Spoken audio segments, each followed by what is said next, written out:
ये सप्त सागर कॉलोनी है और ये हमारे पीछे खड़े हैं संतोष गुप्ता। और ध्यान से देख लो, संतोष गुप्ता नाम है, गुप्ता जी हैं। और ये बगल में इनके श्रीमती मनीषा गुप्ता जी हैं। दोनों लोग मेरे बगल में खड़े हैं। और पीछे ये बिमलेश सिंह, ये पटना के रहने वाले हैं, पटना के रहने वाले हैं श्री बिमलेश सिंह। ये गुप्ता परिवार है। पीछे देख लो, पूरी बिल्डिंग है जो गिरी हुई है, छत, ये जो छत पूरा गिरा हुआ देख लीजिए आप लोग, छत। मनीषा गुप्ता और इनके पति संतोष गुप्ता ने 2018 में जमीन ली। कितनी जमीन है ये? 1800 स्क्वायर फीट। इन्होंने 1800 स्क्वायर फीट जमीन लिया। जमीन लेने के बाद उस जमीन का दाखिल खारिज कराया। दाखिल खारिज अयोध्या के अधिकारियों द्वारा तहसील में किया गया। उसके बाद इन्होंने बैंक का लोन लिया। बैंक मैनेजर द्वारा बैंक का लोन लिया गया और बैंक मैनेजर का कहना है कि हमने यहाँ पर जांच किया है, 30 वर्षों के पहले यहाँ कोई तालाब था ही नहीं, ऐसा बैंक मैनेजर ने बयान दिया है। उसके बाद इनकी ज़मीन पर जो बिल्डिंग इन्होंने बनाना शुरू किया, जो आप देख रहे हैं, जो योगी सरकार के बुलडोजर ने गिराया है बगैर किसी नोटिस के। 3 महीने से लगातार काम चल रहा था। 3 महीने से छत पड़ गई थी पहली, दूसरा ऊपर काम चल रहा था। इन्हें कोई नोटिस नहीं दी गई। इनका इस ज़मीन पर दाखिल खारिज है। विकास प्राधिकरण से पूरी तरह से नक्शा पास है। विकास प्राधिकरण का नक्शा किसने पास किया? योगी सरकार के अधिकारियों ने। जमीन का दाखिल खारिज किसने किया? योगी सरकार के अधिकारियों ने। योगी सरकार के अधिकारियों ने दाखिल खारिज किया। नक्शा किसने पास किया? योगी सरकार के अधिकारियों ने। लोन किसने किया? बैंक के मैनेजर ने। बैंक सरकारी किस बैंक से है? यूनियन बैंक, सरकारी बैंक है यूनियन बैंक।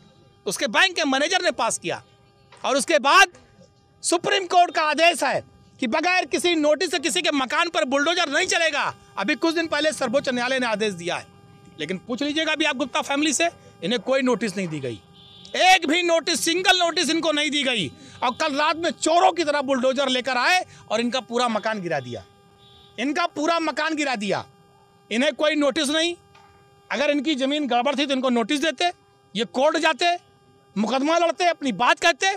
लेकिन ये तो हिटलर को फेल किए हैं भाजपा सरकार वाले कि न कोई नोटिस देंगे, न कोई बात करेंगे, सीधे आएंगे बुलडोजर लेके मकान गिरा देंगे, जिसकी समाजवादी पार्टी निंदा करती है।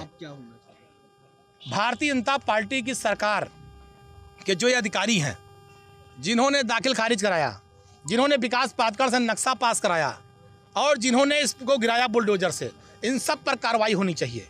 इन पर मुकदमा लिखा जाना चाहिए गुंडई का। इन पर मुकदमा लिखा जाना चाहिए मकान तोड़ने का। जितनी धाराएं लग सकती हैं सब पे मुकदमा होना चाहिए। और इन अधिकारियों से जुर्माना वसूल कर जितना गुप्ता फैमिली का नुकसान हुआ है उसकी भरपाई इन अधिकारियों के जेब से होनी चाहिए। ये हम लोग मांग कर रहे हैं। खून पसीने की कमाई से आदमी लोन लेकर मकान बनाता है, ईंटा गिट्टी मोरंग बालू सरिया लाता है, उसके बाद लेबर मिस्त्री का खर्चा अलग से देता है। ये भाजपा सरकार में वो लोग नहीं हैं जो गरीबों की ज़मीन को सस्ते में लेकर बेचकर पैसा कमा रहे हों। ये मध्यम वर्गीय लोग हैं, अपना 1-1 रुपया जोड़कर मकान बना रहे थे। लोग टूट जाते हैं घर बनाने में और तुम तरस नहीं खाते बुलडोजर चलाने में। योगी सरकार ने गरीबों पर, मकानों पर बुलडोजर चलाया। और ये बिमलेश सिंह पटना से आए हैं, करोड़ों की ज़मीन लिए हैं। इनका भी न कोई नोटिस, न कोई बयान, न कोई पर्चा, सीधे बुलडोजर। तो जो बुलडोजर की कार्रवाई है ये गलत है। तालाब पहले से अंकित है, इसलिए अंकित है। अगर अंकित था तो रजिस्ट्री कैसे हुई? दाखिल खारिज कैसे हुआ? तालाब पर विकास प्राधिकरण नक्शा कैसे पास किया?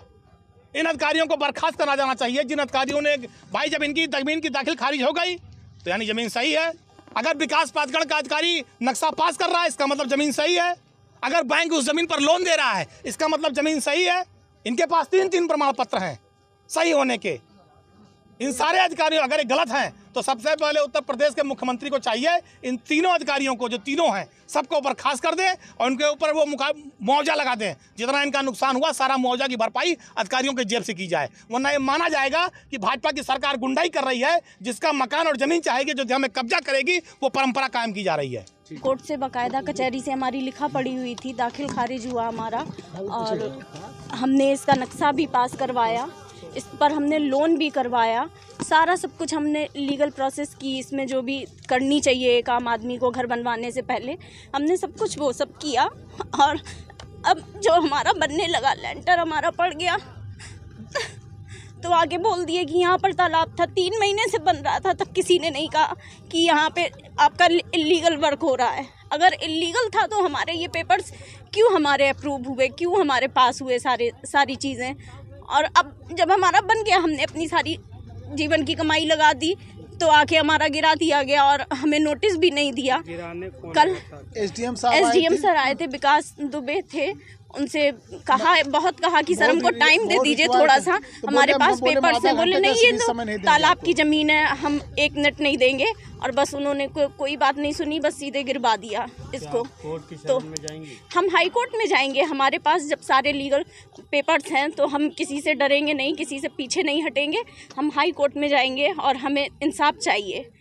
हम योगी जी से, मोदी जी से यही कहते हैं कि हमको इंसाफ चाहिए। हमें हमारी जब ज़मीन अगर गलत होती तो फिर क्यों हमारे ये सारे पेपर्स पास हुए, क्यों हमारे हुए, उनकी सबकी कार्रवाई होनी चाहिए, सबकी जांच होनी चाहिए। पूरी हम जांच की मांग करते हैं कि सारा हमारी इसकी जांच हो, तहकीकात हो और हमारे पेपर्स चेक किए जाएं, सब कुछ देखा जाए और जो भी